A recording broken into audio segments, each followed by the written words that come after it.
সম্মানিত সুধীবৃন্দু, আপনারা জানেন গত ১৬ বছরে তরুণ প্রজন্ম, এদেশের মানুষ, সাধারণ জনতা ভোট দিতে পারেনি, তাদের পছন্দের সরকার গঠন করতে পারেনি। নির্বাসনে পাঠিয়েছিল গত ফ্যাসিবাদী সরকার। আজকে চট্টগ্রাম টেলিভিশন সময়ের সংলাপ অনুষ্ঠানে আমরা দুজন বিশিষ্ট অতিথিকে আমন্ত্রণ জানিয়েছি। সময়ের সংলাপ অনুষ্ঠানে আমাদের আজকের বিষয় হলো জাতীয় নির্বাচন, ডেডলাইন ফেব্রুয়ারি 2026। এই অনুষ্ঠানে প্রথমে আলোচক হিসেবে আছেন মোহাম্মদ দিলদার হোসেন, সাবেক চেয়ারম্যান, কাপ্তাই উপজেলা পরিষদ। তারপরে আছেন জনাব একে আজাদ, ব্যুরো প্রধান, চট্টগ্রাম নাগরিক টিভি। তিনি একজন বিশিষ্ট সাংবাদিক, লেখক, গবেষক এবং ফ্যাসিবাদ বিরোধী আন্দোলনে দুজনের ভূমিকা আছে। আমরা তাঁদের কাছে গুরুত্বপূর্ণ বিষয় আলোচনা করব। প্রফেসর ডক্টর ইউনূস 2026 সালে নির্বাচন করবার যে প্রত্যাশা ব্যক্ত করেছেন, সেই বিষয়ে আমার প্রথম প্রশ্ন হলো, ঠিক সময় কি নির্বাচন হবে? একজন রাজনীতিবিদ হিসাবে, সমাজকর্মী হিসাবে আপনার প্রত্যাশাটা কি? আপনার কি মনে হয়? প্রত্যাশা শব্দটা অনেক ছোট শব্দ হলো, অনেক বিশাল। ডক্টর ইউনূসের যে প্রত্যাশা, আপনি যে কথা বলছেন যে উনি চাচ্ছেন, আসলে একই সঙ্গে যে জনগণের যে প্রত্যাশা এক এবং অভিন্ন কিনা, এটা আগে নিশ্চিত করতে হবে। জনগণ কি চাচ্ছে? বাংলাদেশের জনগণ সত্যিকার অর্থেই কিন্তু নির্বাচনমুখী, সবসময় নির্বাচনমুখী থাকে। নির্বাচন হচ্ছে না বিদায়, নির্বাচন কলঙ্কিত হচ্ছে বিদায়, ভোট দিতে পারছে না বিদায় মানুষ দীর্ঘ 17 বছর কিন্তু আন্দোলন সংগ্রাম করেছে। সঙ্গত কারণে নির্বাচনের কথা শুনলে পরেই মানুষের শরীরে রক্তের মধ্যে টগবগ হয়ে ওঠে, কখন সে ভোট কেন্দ্রে যাবে, কখন সে ভোট দিবে। এই ধরনের মনোবৃত্ত নিয়েই কিন্তু বাংলাদেশের জনগণ কিন্তু বাংলাদেশ স্বাধীন করেছিল। আমরা চাইব যে আগামী সংসদ নির্বাচন যে ডেডলাইন ঘোষণা করা হয়েছে ফেব্রুয়ারিতে, বাংলাদেশের মানুষ চায় ফেব্রুয়ারিতে অবশ্যই যেন নির্বাচনটা হয়, এর মধ্যে যেন কোনো ধরনের প্রতিবন্ধকতা সৃষ্টি না হয়। একে আজাদ, বিশিষ্ট সাংবাদিক ও গবেষক, আপনার কাছে আমার প্রশ্ন হলো, কেন নির্বাচন দরকার? কি জন্য মানুষ নির্বাচনমুখী হতে চায়? আমরা যেটা বুঝি যে রাষ্ট্রের মালিকানা সেটা জনগণের কাছে তো ফিরে যাওয়া উচিত। তো বাংলাদেশের মানুষ সত্যি কথা বলতে কি দীর্ঘদিন ধরে তার যে ভোটাধিকার সেটি প্রয়োগ করতে পারেনি। তো বাংলাদেশের এই সিংহভাগ যুব সমাজ বা ইয়াং জেনারেশন, বিশাল একটা জনগোষ্ঠী ভোট দিতে পারেনি। তাদের ভোট দেওয়ার তো কথা ছিল দীর্ঘদিন প্রায় 16 বছর। তো সেক্ষেত্রে বাংলাদেশের মানুষ এখন মুখিয়ে আছে ভোট দেওয়ার জন্য, কারণ দীর্ঘদিন তারা ভোট বাংলাদেশের মানুষের কাছে একটা উৎসবের নাম। বাংলাদেশে যেরকম ঈদটাকে উৎসব মনে করা হয়, তো আমি মনে করি বাংলাদেশে আমরা ছোটকাল থেকে দেখে আসছি ভোটটাকে উৎসব মনে করা হয় বা উৎসবের মতো করে পালন করে রাজনৈতিক দলগুলো। দীর্ঘদিন যেহেতু যে একটা ভোটের সংস্কৃতির ওপর যে একটা আঘাত হয়েছে বা একটা কালো ছায়া পড়েছে, মানুষ তাদের ভোটাধিকার প্রয়োগ করতে পারেনি। আমি মনে করি বাংলাদেশের বর্তমানে প্রেক্ষাপটে মানুষ মুখিয়ে আছে তাদের ভোটাধিকার প্রয়োগ করতে। জনগণ কেন নির্বাচন চায়? আসলে একটি দেশের জনগণ এই কারণে নির্বাচন চাই, বাংলাদেশের রাষ্ট্রের যে মালিকানা সেটা জনগণ ফিরে পেতে চাই। আর নির্বাচন হলে একটি সরকার থাকবে, একটি গণতান্ত্রিক সরকার থাকবে, জনগণের মনোনীত সরকার থাকবে। জনগণের মনোনীত সরকার থাকলে গণতন্ত্র থাকবে, গণতন্ত্র থাকলে দেশের অর্থনীতি স্থিতিশীলতা থাকবে, দেশের উন্নয়ন উৎপাদন যে কথাটি আছে সেটি থাকবে। তো উন্নয়ন উৎপাদন একটি দেশের যে ধারাবাহিক যে চলমান যেই একটা দেশ যেভাবে চলে, একটা গণতান্ত্রিক পরিবেশে মানুষ কথা বলবে, সরকার থাকবে, বিরোধী দল থাকবে, শিল্প থাকবে, কলকারখানা থাকবে, বেকারত্ব দূরীকরণ থাকবে, দেশে স্থিতিশীলতা থাকবে। সেক্ষেত্রে বাংলাদেশের সিংহভাগ জনগণ মনে করে একটি অবাধ সুষ্ঠু নির্বাচনের মাধ্যমে একটি গণতান্ত্রিক সরকার বাংলাদেশে প্রতিষ্ঠিত হবে। সেই সরকার দেশের জনগণের যে মৌলিক দাবিগুলো, যে মৌলিক চাহিদা, যে মৌলিক যে বিষয়গুলো, সেগুলো সেই সরকার পূরণ করবে। অর্থাৎ একটি গণতান্ত্রিক সরকারের মাধ্যমে দেশের স্থিতিশীলতা বজায় থাকবে, বাংলাদেশ তার সুনির্দিষ্ট একটি লক্ষ্য যেটা আছে সেটাতে এগিয়ে যাবে। সংস্কার এবং নির্বাচন। আমরা কি সংস্কার শেষ করে 2026 সালে ফেব্রুয়ারিতে নির্বাচনে যেতে পারবো? আপনার কি মনে হয়? হ্যাঁ, আপনি যথার্থ বলেছেন। এটা আমাকে প্রশ্ন ছুড়েছেন যে আমরা যথাসময়ে নির্বাচন করতে পারবো কিনা।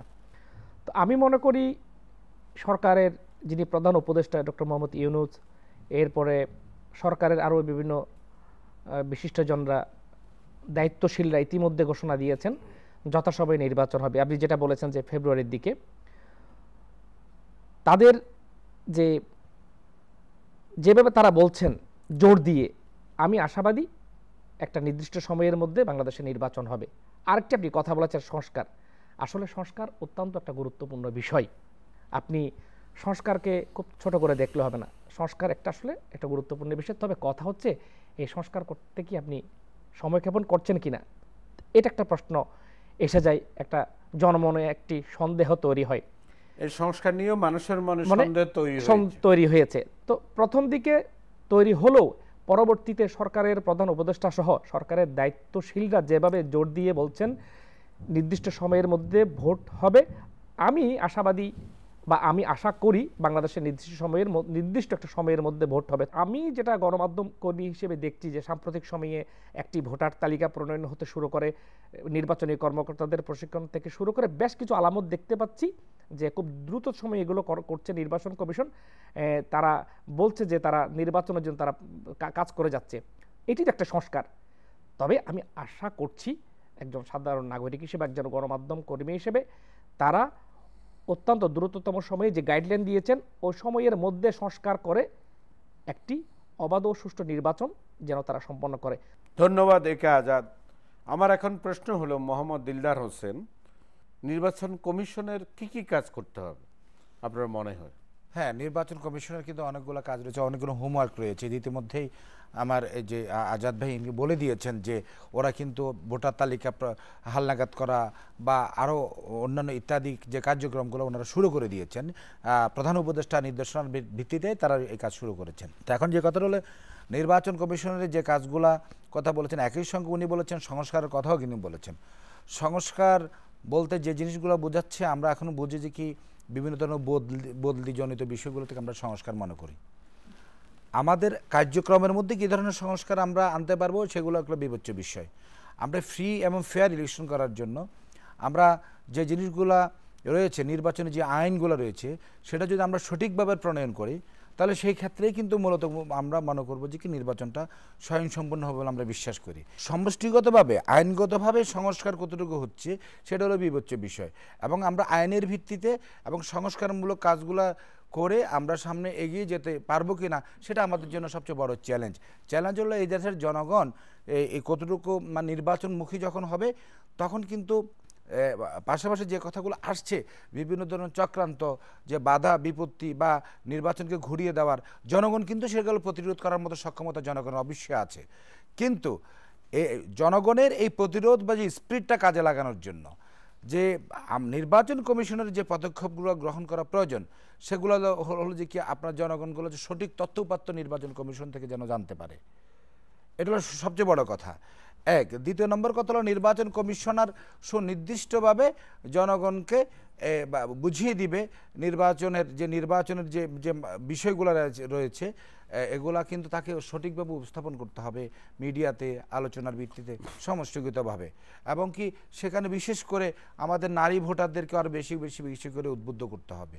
তাহলে পরেই আমরা যে সংস্কার বলেন, আপনারা মৌলিক অর্থে নির্বাচন বলেন বা আইনের ভিত্তিতে নির্বাচনের বলেন, সুষ্ঠু নির্বাচনের বলেন বা পরিচ্ছন্ন উৎসবমুখর পরিকল্পনা, তখন আমরা হয়তো বা এটা সফল হব।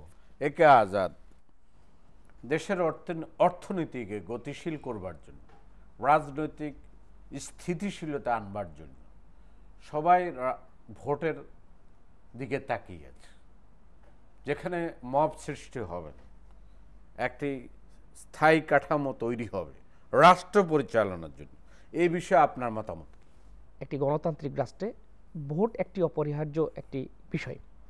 এখন মনে করেন বাংলাদেশে যদি একটা ভোট না হয় বা একটি গণতান্ত্রিক কোনো সরকার না থাকে, তাহলে বাংলাদেশ কেন, আমি তো মনে করি যে কোনো রাষ্ট্রে একটি গণতান্ত্রিক সরকার না থাকলে সেই দেশে তো কোনো রকম স্থিতিশীলতা থাকবে না। সেটা আইন শৃঙ্খলা পরিস্থিতি হতে পারে, সেটা দেশের উন্নয়ন উৎপাদন হতে পারে, শিল্প ইতিমধ্যে আমরা কারখানা দেখছি হতে পারে। রাজনৈতিক অস্থিতিশীলতা শুরু হ্যাঁ, এখন মনে করেন একটা দেশের গণতান্ত্রিক সরকার থাকলে সে দেশের একটি কাঠামোর মধ্যে আইন শৃঙ্খলার একটি বিষয় থাকবে, সে দেশের বাণিজ্যিক টিমগুলো থাকবে, অর্গানগুলো কাজ করবে।